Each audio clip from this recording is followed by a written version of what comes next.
नमस्कार, विस्तार न्यूज देख रहे हैं आप और आपके साथ मैं हूं प्रतिज्ञा। और आगे देखेंगे खबर विस्तार से। और सबसे पहले आपको एक बड़ी खबर बता दें, मध्य प्रदेश के 7वें दौरे पर आएंगे पीएम मोदी।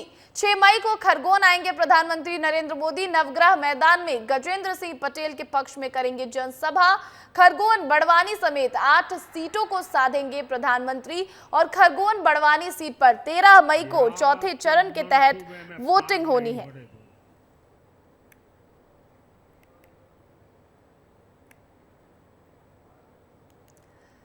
तो ये खबर आपको बता दें, मध्य प्रदेश के 7वें दौरे पर आएंगे प्रधानमंत्री नरेंद्र मोदी। अब तक 6 बार इस लोकसभा चुनाव के दौरान प्रधानमंत्री मध्य प्रदेश का दौरा कर चुके हैं। भोपाल में एक रोड शो भी किया था प्रधानमंत्री नरेंद्र मोदी ने। और अब 7 मई को तीसरे चरण के तहत मतदान होना है। और उसके ठीक एक दिन पहले 6 मई को प्रधानमंत्री मध्य प्रदेश आएंगे। अब आपको बताते हैं कि 6 बार जो दौरे हुए वो कहां दौरे हुए। तो सबसे पहले 7 अप्रैल को जबलपुर में रोड शो किया था प्रधानमंत्री नरेंद्र मोदी ने। उसके बाद 9 अप्रैल को बालाघाट में पीएम की जनसभा हुई। फिर 14 अप्रैल को होशंगाबाद में प्रधानमंत्री ने जनसभा को संबोधित किया था। और उसके बाद 19 अप्रैल को पहले चरण के जिस दिन मतदान होने थे उस दिन दमोह में जनसभा किया प्रधानमंत्री नरेंद्र मोदी ने। 24 अप्रैल को सागर, हरदा और भोपाल का दौरा किया है प्रधानमंत्री नरेंद्र मोदी ने। 25 अप्रैल को मुरैना में जनसभा को संबोधित किया। तो अब तक 6 बार इस लोकसभा चुनाव में पीएम मोदी मध्य प्रदेश आ चुके हैं। और बीजेपी लगातार ये कह रही है एमपी के मन में मोदी और मोदी के मन में एमपी, और इसी को साकार करते हुए नजर आ रहे हैं। और 6 बार अब तक आ चुके हैं। अब 7वीं बार 6 मई को प्रधानमंत्री नरेंद्र मोदी मध्य प्रदेश आएंगे। तो राजधानी भोपाल में सीएम डॉक्टर मोहन यादव ने कोलार में लोकसभा प्रत्याशी आलोक शर्मा के समर्थन में रोड शो किया। साथ ही उन्होंने विस्तार न्यूज से खास बातचीत की है। तो आपको वो बातचीत भी सुनाएंगे, लेकिन आपको पहले वो तस्वीरें दिखा दें रोड शो की। किस तरह से हाथ में कमल का फूल लेकर सीएम डॉक्टर मोहन यादव ने यहाँ पर रैली की है। और प्रधानमंत्री भी ठीक इसी तरह रैली करते हैं। अब जो बातचीत हुई है वो बातचीत आपको सुना देते हैं। देखिए, गजब का उत्साह है इस कोलार में। लगातार यहाँ पर रैली के रूप में ये कारवां आगे बढ़ रहा है।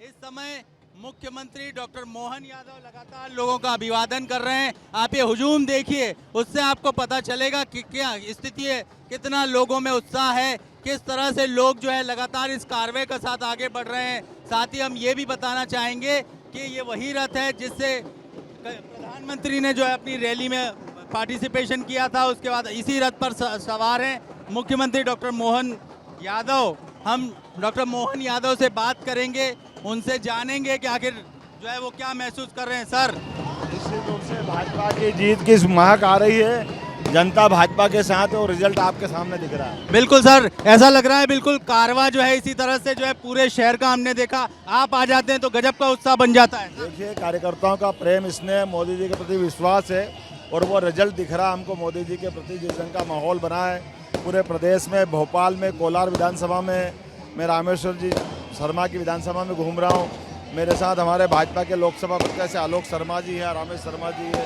सब लोग मिलकर के माहौल देख रहे हैं। तो सर, इसके साथ ही हम सर ये भी देख रहे हैं कि आप जहाँ जहाँ जा रहे हैं, इसके बाद आपको उत्तर प्रदेश भी जाना है।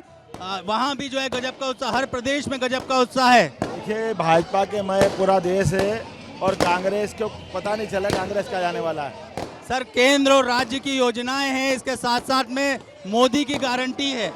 निश्चित रूप से मोदी जी के प्रति जनता का विश्वास है। ये थे मुख्यमंत्री डॉक्टर मोहन यादव जो कह रहे थे कि जो है केंद्र और राज्य की योजनाएं हैं, इसके साथ साथ में कहीं ना कहीं वो विश्वास है, जीत का विश्वास है। जो हुजूम लोगों का इस तरह से जो है लगातार आगे बढ़ रहा है। श्याम सिंह तोमर, कैमरा पर्सन नागेंद्र के साथ, कोलार से। तो सीएम डॉक्टर मोहन यादव का रोड शो आपने देखा। अब आपको पूर्व मुख्यमंत्री का भी रोड शो दिखाते हैं। ग्वालियर में पूर्व सीएम शिवराज सिंह चौहान ने बीजेपी प्रत्याशी के पक्ष में रोड शो किया। इस दौरान विधानसभा अध्यक्ष नरेंद्र सिंह तोमर भी मौजूद रहे। और शिवराज सिंह चौहान और नरेंद्र सिंह तोमर से हमारे संवाददाता अनिल गौर ने खास बातचीत की है। वो बातचीत भी आपको सुना देते हैं। ग्वालियर चंबल अंचल में बीजेपी के द्वारा ताबड़तोड़ प्रचार प्रसार किया जा रहा है। उस वक्त देख सकते हैं कि मध्य प्रदेश के पूर्व मुख्यमंत्री शिवराज सिंह चौहान ग्वालियर में भव्य रोड शो कर रहे हैं, ताबड़तोड़ आम सभा भी कर रहे हैं। सर, किस तरह का माहौल देख रहे हैं, क्योंकि ग्वालियर चंबल अंचल में आज पूरे दिन भर आप रहे हैं? भाजपा में, मोदी में भारी अंतर से सारी सीटें हम जीत रहे हैं। सर, जिस तरीके से 400 पार का नारा दिया जा रहा है, कितना सार्थक होगा, किस तरह आप देख रहे हैं? 400 पार एनडीए कर रहा है, अकेली बीजेपी 350 पार, मध्य प्रदेश में 29। देखने में रहा है कि बीजेपी के बाद अब कांग्रेस भी लगातार यहाँ पर रैली करने जा रही है। राहुल गांधी और प्रियंका गांधी का दौरा है, किस तरह देख रहे हैं आप? अभी तक तो दिखे नहीं मुझे, अभी तक तो दिखे नहीं। अभी आ रहे हैं, ग्वालियर चंबल अंचल में दौरा है उनका। अभी देखते हैं, लेकिन वो जहाँ जाते हैं वहाँ भाजपा के वोट बढ़ जाते हैं। विधानसभा अध्यक्ष नरेंद्र सिंह तोमर जी इस वक्त मौजूद हैं। सर, किस तरह का माहौल देख रहे हैं आप? माहौल मोदीमय है, भारतीय जनता पार्टी की लहर है और भारी प्रत्याशियों से ग्वालियर में भी भारतीय जनता पार्टी विजय होगी। बिल्कुल, तो बीजेपी उम्मीदवार भारत सिंह कुशवाहा जी इस वक्त मौजूद है। सर, जिस तरीके से लगातार प्रसार किया जा रहा है, कैसा माहौल है, क्योंकि बहुत कम समय बचा है अब मतदान में? आज ग्वालियर में हमारे नेता आदरणीय शिवराज सिंह चौहान जी, आदरणीय नरेंद्र सिंह तोमर जी कैंपिंग में आए हैं और निश्चित रूप से जनता का आशीर्वाद भारतीय जनता पार्टी को मिलेगा, ऐसी जनता का उत्साह बता रहा है। और प्रधानमंत्री जी को फिर प्रधानमंत्री बनाने के लिए जनता पूरी तरह से तैयार है। बिल्कुल, तो आप देख सकते हैं कि पूर्व सीएम शिवराज सिंह चौहान का रोड शो जारी है और स्पष्ट रूप से उन्होंने कहा है कि जिस तरीके से माहौल दिख रहा है, ऐसे ही पूरे मध्य प्रदेश में बीजेपी प्रचंड बहुमत से जीतने वाली है। कैमरामैन संजय चंदेल के साथ अनिल गौर, विस्तार न्यूज। तो मध्य प्रदेश को साधने की कवायद प्रधानमंत्री नरेंद्र मोदी, मुख्यमंत्री डॉक्टर मोहन यादव और पूर्व मुख्यमंत्री शिवराज सिंह चौहान सभी कर रहे हैं। तो ऐसे में अब बात अमेठी की कर लेते हैं, क्योंकि वहां भी एमपी के सीएम डॉक्टर मोहन यादव पहुंचने वाले हैं। अमेठी में केंद्रीय मंत्री स्मृति ईरानी सोमवार को नामांकन दाखिल करेंगी और सीएम डॉक्टर मोहन यादव के साथ वो नामांकन भरने जाएंगी। बीजेपी कार्यालय से कलेक्ट्रेट तक ये रोड शो होगा और इससे पहले रविवार को स्मृति ईरानी ने अयोध्या में रामलला के दर्शन किए और जीत के लिए आशीर्वाद भी मांगा।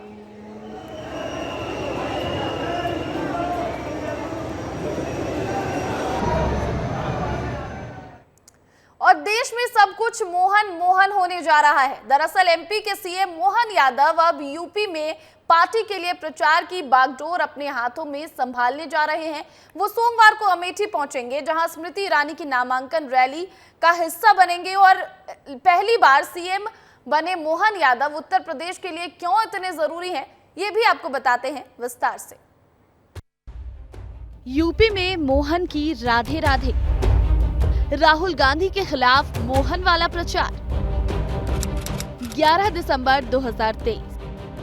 पीछे की कुर्सी में आम नेताओं की तरह बैठे मोहन यादव को आप देख रहे हैं, लेकिन ये वो तस्वीर है जिसके बाद मोहन यादव बन गए माननीय मुख्यमंत्री मध्य प्रदेश सरकार। 13 दिसंबर 2023 मोहन यादव ने सीएम पद की शपथ ली। मैं डॉक्टर मोहन यादव ईश्वर की शपथ लेता हूं कि 139 दिन पहले तक जिन मोहन यादव को जानने वालों की संख्या बहुत कम थी, लेकिन इतने कम वक्त में न केवल मोहन यादव ने खुद को राष्ट्रीय स्तर का चेहरा बनाया, बल्कि उनसे पूरी कांग्रेस पार्टी डरने लगी है। ऐसा हम इसलिए कह रहे हैं क्योंकि मोहन उस अमेठी में सेंध लगाने जा रहे हैं जो कभी गांधी परिवार का किला हुआ करती थी। उस किले को ध्वस्त करने और स्मृति ईरानी के नामांकन में सीएम यादव भी पहुंचेंगे, जहां बीजेपी के पक्ष में रैली का हिस्सा बनेंगे। अमेठी पहुंचने से पहले ही मोहन यादव लगातार राहुल गांधी को लेकर हमलावर हैं। उन्होंने राहुल की अमेठी ही नहीं, वायनाड से भी छुट्टी करने की तैयारी कर ली है।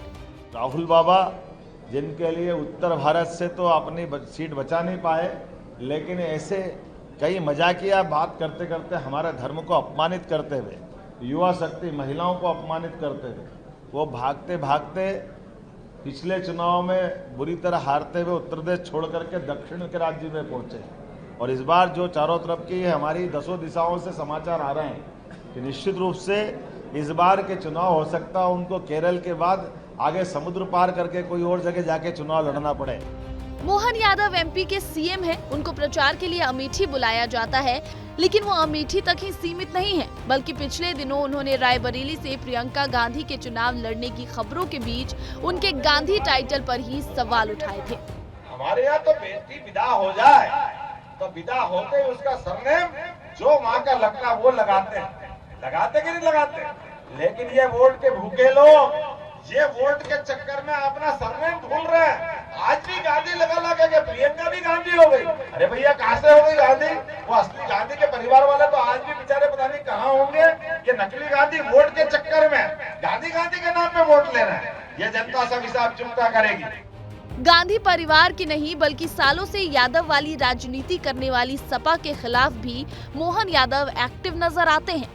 3 मार्च को मोहन यादव लखनऊ पहुंचे थे, जहां वो हिस्सा तो यादव समाज में बने, लेकिन बयानबाजी राजनीतिक थी। दरअसल यूपी की आबादी में लगभग 7% यादव हैं और कम से कम 15 संसदीय सीटों पर यादव समाज का वर्चस्व है। यही कारण है कि जब वो लखनऊ पहुंचे तो उन्होंने सपा पर समाज के ठेकेदार बनने का आरोप लगा दिया।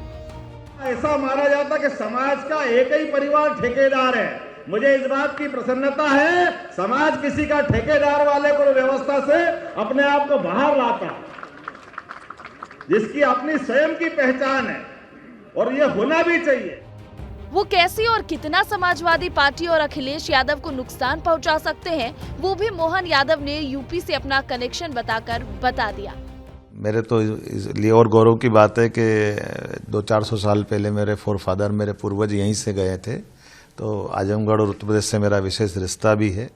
लोकसभा सीटों के हिसाब से देखें तो एटा, बदायूं, इटावा, कन्नौज, आजमगढ़, बलिया, फैजाबाद, जौनपुर, मैनपुरी और फिरोजाबाद ये वो सीटें हैं जहां यादव वोटर निर्णायक है। यही कारण है कि अमेठी से पहले मैनपुरी में मोहन फैक्टर चलाने की कोशिश करते हुए बीजेपी ने सीएम को मैनपुरी में बीजेपी के उम्मीदवार जयवीर सिंह के समर्थन में सभा करने भेजा था। यानी मोहन का यादव फैक्टर चलता है तो मैनपुरी की सीट भी समाजवादियों से छिन सकती है। ब्यूरो रिपोर्ट, विस्तार न्यूज। तो वहीं मध्य प्रदेश में 2 चरण के हाई प्रोफाइल मुकाबले के बाद अब तीसरे चरण में ग्वालियर चंबल में चुनावी मुकाबला होने जा रहा है। तीसरे चरण की सीटों में शुमार मुरैना लोकसभा सीट पर त्रिकोणीय मुकाबला होगा, जिसमें पीएम मोदी समेत तमाम दिग्गज चुनावी ताल ठोक रहे हैं। विस्तार न्यूज की ये रिपोर्ट देखिए।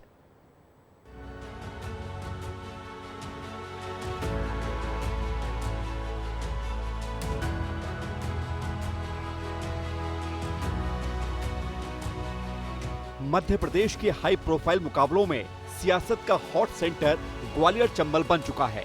ग्वालियर चंबल की मुरैना लोकसभा पर बीजेपी से शिवमंगल सिंह तोमर और कांग्रेस प्रत्याशी सत्यपाल सिंह सिकरवार मैदान में हैं, तो कांग्रेस छोड़ बीएसपी के टिकट पर रमेश गर्ग भी मैदान में उतरे हुए हैं।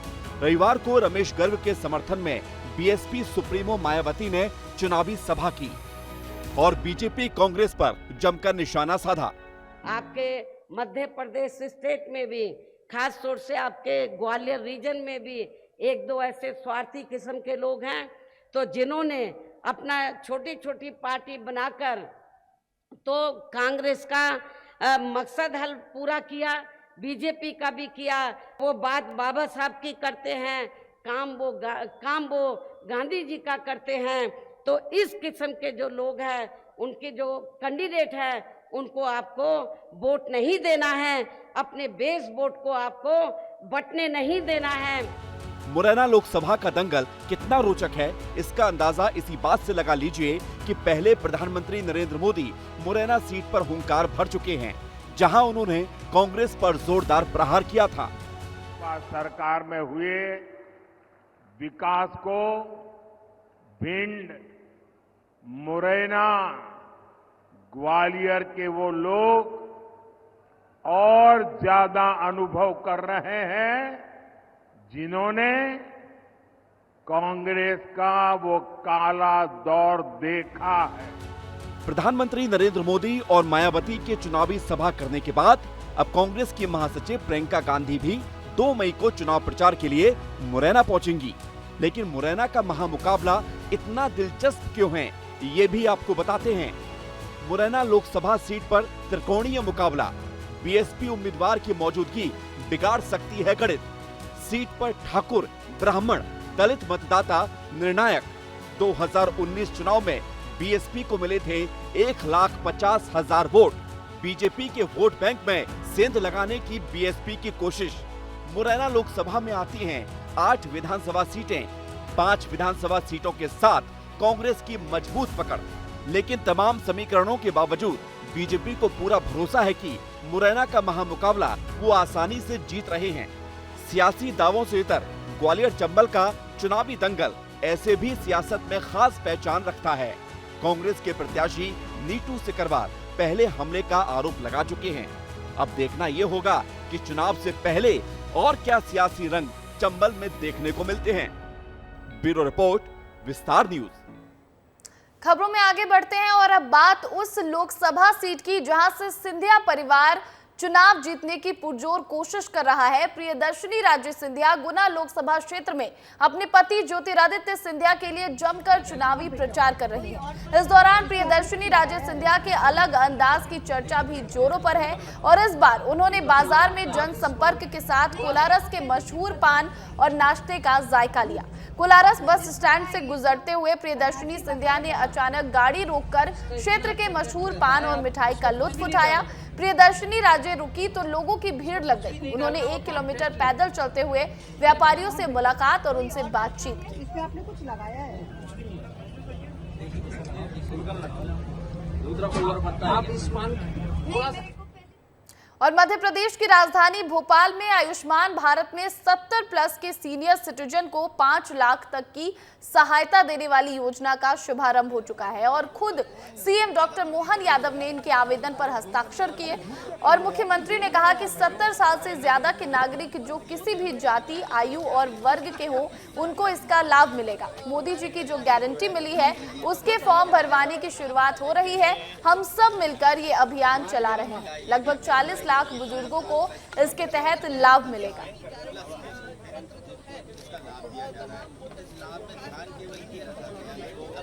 तो प्रधानमंत्री मोदी की जो गारंटी है उसके तहत फॉर्म भरवाने का काम यहां पर किया गया और आपको बताएं कि राजधानी भोपाल में आयुष्मान भारत में 70 प्लस के जो सीनियर सिटीजन हैं उनको 5 लाख तक की सहायता देने वाली योजना का ये शुभारंभ हुआ।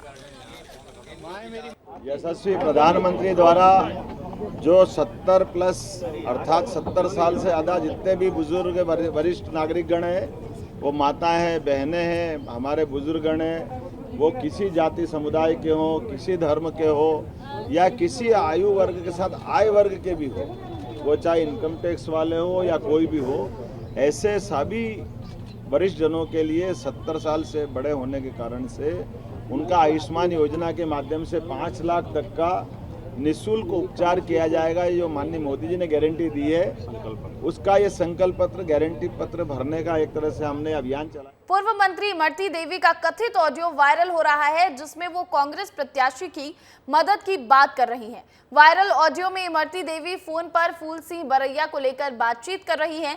वायरल ऑडियो में सुना जा सकता है कि इमरती देवी भांडेर को अपना मायका बताते हुए कांग्रेस प्रत्याशी के लिए गुप्त मीटिंग करने की बात कह रही है।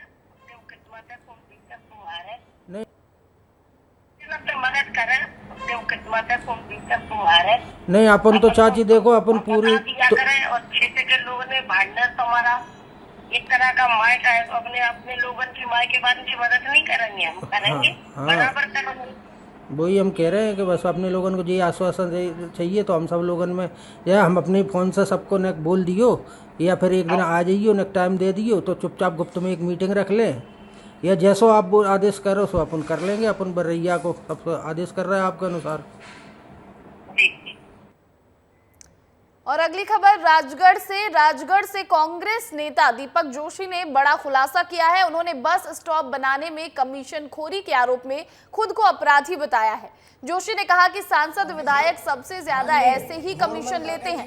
एक बस स्टॉप बनाने में 1-1 लाख रुपए मिलते हैं। तो आपको बता दें कि दीपक जोशी पहले बीजेपी में हुआ करते थे और अब वो कांग्रेस के नेता हैं और राजगढ़ में वो जब चुनावी प्रचार करने पहुंचे थे तो वहां उन्होंने ये बड़ा खुलासा किया। आपको बताया राजगढ़ से कांग्रेस के जो प्रत्याशी हैं वो पूर्व मुख्यमंत्री दिग्विजय सिंह हैं। एक बस स्टॉप में 1 लाख रुपए मिलता है, उनको पता ही पता। सबसे ज्यादा कमीशन अगर किसी सांसद विधायक को मिलता तो बस स्टॉप में मिलता है। साथ बता, मैं भी नहीं लिया पड़ा मैं से बता, मैं झूठी बोलता। सबसे ज्यादा पैसा मिलता है तो क्यों मिलता है? तो लोकसभा चुनाव में जो भी पार्टियां और जो भी नेता चुनावी प्रचार करने जा रहे हैं उनके बिगड़े बोल सुनने को मिल रहे हैं। रतलाम में अब भारत आदिवासी पार्टी के चित्तौड़गढ़ से लोकसभा प्रत्याशी मांगेलाल निनामा के बोल बिगड़ गए हैं। मांगेलाल निनामा ने अपनी ही पार्टी के सैलाना से विधायक कमलेश्वर डोडियार को जमकर अपशब्द कहे और इतना ही नहीं, उन्होंने बीजेपी कांग्रेस के नेताओं को लेकर भी अमर्यादित टिप्पणी कर दी है। मांगेलाल निनामा रतलाम झाबुआ से प्रत्याशी बालू सिंह गामद के पक्ष में शिवगढ़ में आदिवासियों से वोट की अपील करने पहुंचे थे और इस दौरान विधायक कमलेश डोडियार की गैर मौजूदगी पर वो भड़क गए और ऐसे अमर्यादित टिप्पणी उन्होंने की। हमारे बीच में जो विधायक साहब इधर दौड़ रहे थे, हम उनको जिता रहे थे, वो विधायक साहब भी आज इधर गायब है ना। तो मैं आपको कहना चाहूंगा, ऐसे नेता बीजेपी कांग्रेस के हमारे अंदर भी पैदा होते हैं तो उनको भी मारने की जरूरत है।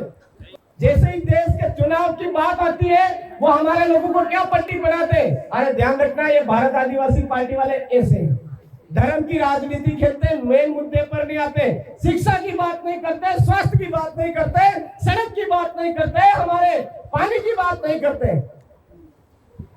तो ऐसे नेताओं को इधर से भगाने की जरूरत है।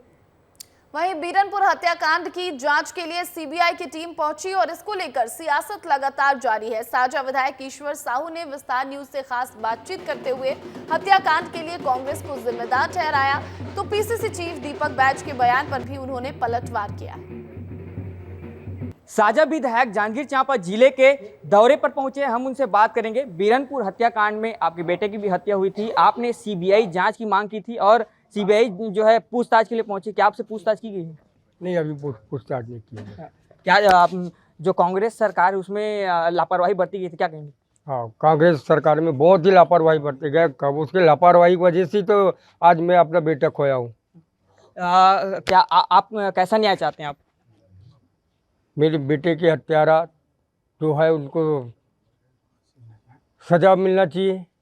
मैंने मेरे बेटे के नामजद, क्योंकि जहाँ जिस टाइम में मेरे बेटे की हत्या हुई उस गांव में मैं भी था, सैकड़ों की संख्या में लोग मुस्लिम समुदाय के लोग आए, हम लोगों पे वार किए, मेरे लड़के को खींच के ले गए।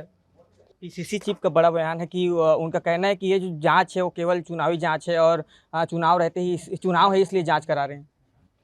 मैं तो सिर्फ इतना ही कहना चाहूँ कि कांग्रेस वाले मन अभी जो विधानसभा में चुनाव हुई से ना, तो हार गए।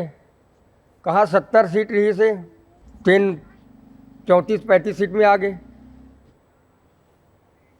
और बिलासपुर में विस्तार न्यूज की खबर का बड़ा असर हुआ है। बिलासपुर में हाई टेंशन टावर से आम लोगों को हाई टेंशन टावर से करंट लगने के मामले में विस्तार न्यूज ने प्रमुखता से ये खबर दिखाई थी। हमने ये मुद्दा प्रमुखता से उठाया था और हमारे शो विस्तार विशेष में हमने आपको बिलासपुर के गांवों की हकीकत भी विस्तार से बताई थी।